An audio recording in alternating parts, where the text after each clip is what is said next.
right, so let's, finish out the math here. So again, I'm going to do improper fractions. 2 times 3 is 6, 7, 8 thirds. Times 3 times 2 is 6, 7 halves. And get 56, 6. And again, you get a new unit, right? Like, so I'm going to, 6 goes into 56. Let's see, what is that? 7, 8, 9 times it looks like. So 54 with 2 left over. So 9 and 2, 6. See, 9 and 2, 6, which reduces to 9 divided by 2, 9 and 1/3. All right. The other thing I could do on this one, and again, I don't have a lot of space, but I could do the box and do 2, 2/3, 3 1/2, and 2 times 3 is 6. 2/3 times 3 over 1 is 2. And then again, if I could read my writing, this is 1/2. 2 times 1/2 is 1. So let's see, and then what else do I have? 1/2 times 2/3 is 1/3. And actually that's almost easier, because if you look, you have 6, 7, 8, 9, 1/3. I don't even have to really get a common denominator either. So the box method actually isn't too bad on that one. Okay. I kind of started a little pre-work to move this a little faster. So to multiply improper, I'm going to make them both improper. 2 times 4 add 3, 1 times 2 add. And I get what? 33/8. Again, 8 goes into 33. So I'm packaging now would be 32 and 1/8. So that would be 4 and 1/8. If I do partial products, then it's kind of like FOIL. You're taking each part times each thing. So 2 times 1, 2 times 1/2, 3/4 times 1, 3/4. And again, show the work so I know, like, you get it, that you put a 1 under there. 1 over 1 is 3/4. And then here, show the 3/8. And at this point, I could, let's see, scale this one up by, what, 2 and 2. So this becomes a 6/8. So again, at this point, you can either add, you can steal 2, like there's lots of things you can do. I might just add these. And that is, what, 9/8, which is, what, 1 and 1/8. So if I have 2, 1, and then 1 and 1/8, I get 4 and 1/8. So I'm just going to get my common denominator, add these together, which is this number, and then make that an improper, and then combine it here. And then if I do the box again, I want to see, like, when you take 2 times 1/2, and again, I know you guys know 1/2 of 2 is 1, but just show that, and then show the multiplication, because sometimes it's not obvious whether people know it. And again, add up the parts. So again, you might scale this by 2. So I have 2 plus 1 plus 6/8 plus 3/8. And maybe this time I'll just decompose this guy into a 2/8 and a 1/8. So then this guy makes another whole, right? That makes another 1. So I get 2, 3, 4, 1/8. So kind of depends on how you want to do it. And then again, I went ahead and started this one. Common denominator is 4. So I doubled and doubled to get 2/4.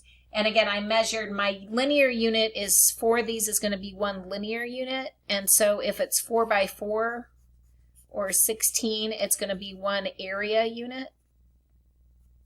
And so I just counted out 4 for my 1, counted out 4 for my 1, and then 3 for my 3/4, counted out 4 for 1, and then 2. And so I'm going to go ahead and draw in my rectangle. And again, it's always going to make a rectangle shape. It never makes some weird L thing or anything like that. All right, and so here I can see that I have what? I have 1 area unit here, 1 area unit here. These 3 longs of 4 and 1 of these guys is going to make another one. Actually, it might be easier to group these guys because that makes 4, 4, 4, and 4. So this makes an area unit of 1.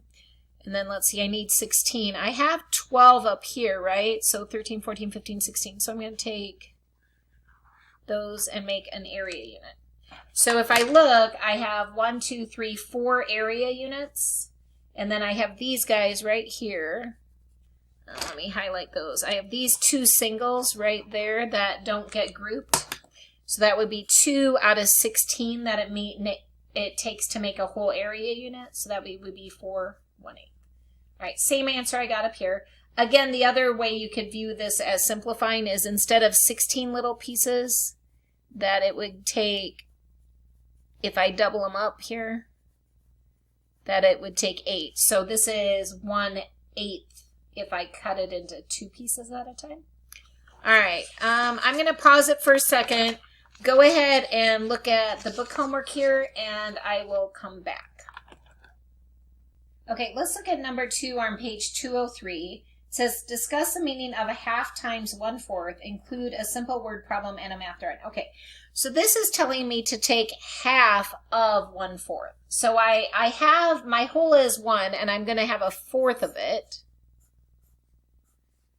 Okay, so it could be that, let's see, Sue has 1/4 of a candy bar. Maybe it's a Hershey's candy bar, right? I don't know why I put they, but candy bar.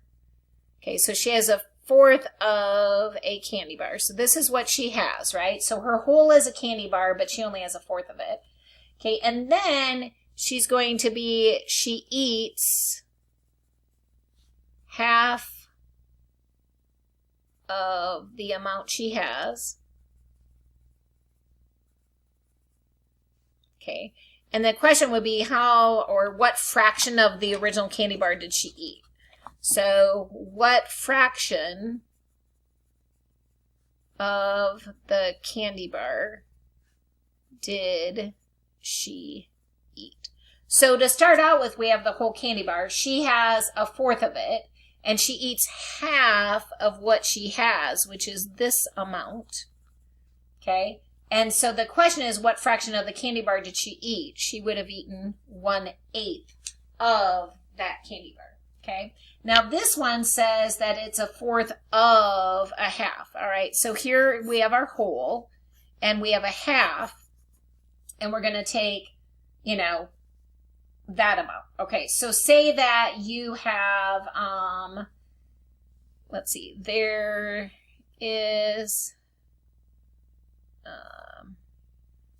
let's see, say there is a half acre of land.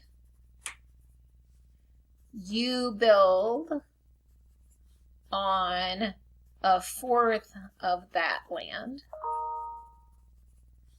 What fraction of an acre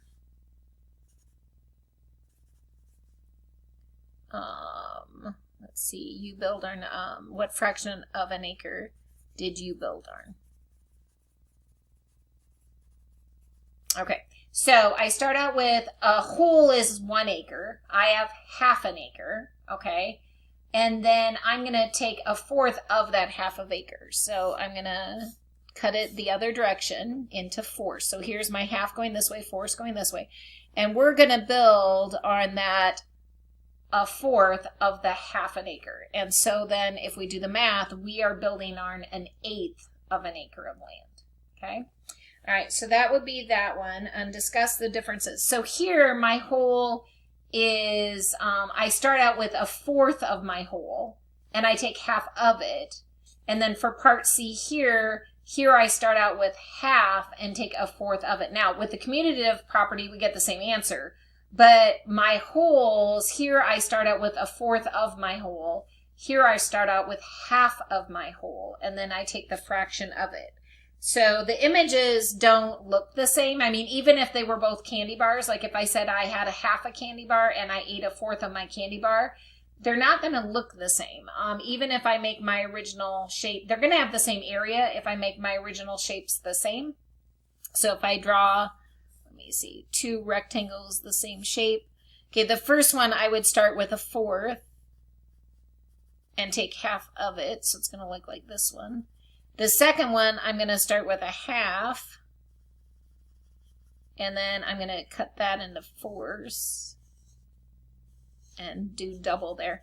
So they're not going to look the same necessarily, but they are going to have the same area or the same space. All right, pause and go ahead and do number 5 and 6 here, and we'll look at those next. Let me find my mouse. I will pause. Okay, in the next one it says to do this mentally.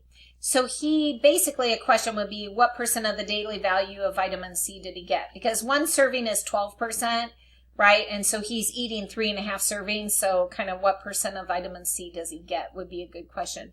Now, to do this mentally, you could kind of view it as a distributive property. So it's 3 sets of 12%. So you'd have 12% once, 12% twice, 12% 3 times, right? That would be what? 36% there. And then he's eating half, right, of another serving. So a half would be, again, 6% would be the other half, right? So the 6%. So that would be 42%. So you could do that mentally if you wanted to. We could also scale it up, like 1 serving is 12%. 2 servings would be 24%, like when we did a ratio table. 3, I don't know why I did that. 3 servings would be what, 36%. And then a half a serving would be divide by 2 would be 6%. So then you could combine these to get 3.5 serving is 42%. And again, the question would be, what percent of the daily value of vitamin C did he get? All right, pause it, try the next one, and then I'll come back. All right, so let's look at this one. It says draw a picture. Now, the thing I look for here is the fractions they have in common. And so I know that I'm going to cut it one direction into fifths. So I'm going to cut it 4 cuts, make 5 things. And again, you want them to be as equal as possible here. I mean, I know we're humans and not perfect. Maybe I'll make this just a little bit bigger.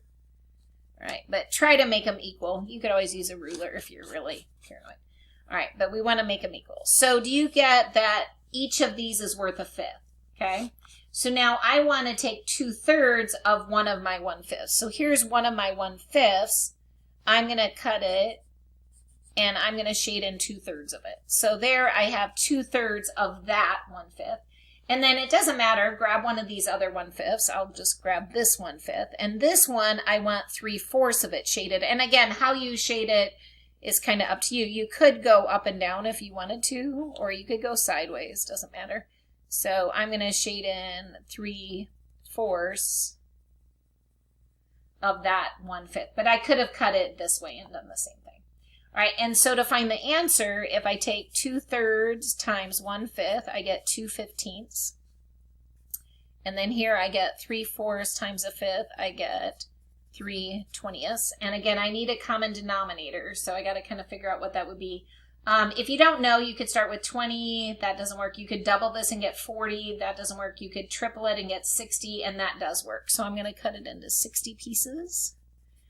What is that? Times 4 times 4 is 8. Times 3 times 3 is 9. So what is it? 17/60. All right. So if I cut it all the way across this way, and then I cut these, what do I have? 3 cuts to make 4 things. 1, 2, 3, 1, 2, 3, 1, 2, 3, 1, 2, 3. All right, and I counted all of my shaded things. I should have, what, 1, 2, 3, 4, 5, 6, 7, 8, 9. Those are those guys. Then over here I should have 1, 2, 3, 4, 5, 6, 7, 8. Those are those guys. And so there's 17 equal pieces shaded out of 60 little pieces. All right, go ahead and do the next one, and I will come back. All right, this one talks about different reference amounts. And so again, this really is 3/5 of 3/4. So you have some whole out there. It might be a whole cup. And so that's your whole. And you have 3/4 of that whole. So suddenly I have maybe 3/4 of a cup of flour. So my whole originally is 1 cup, right? All of this is 1 cup. And I'm taking 3/4 to represent 3/4 of a cup. But now I'm taking 3/5 of, not the whole cup, I'm taking 3/5 of the 3/4. So now I'm going to cut this the other direction. 1, 2, 3, 4 cuts to make 5 things, right? And I have 3/5 of this 3/4. So I need to shade in 3/5 of that. And so I'm going to shade in that.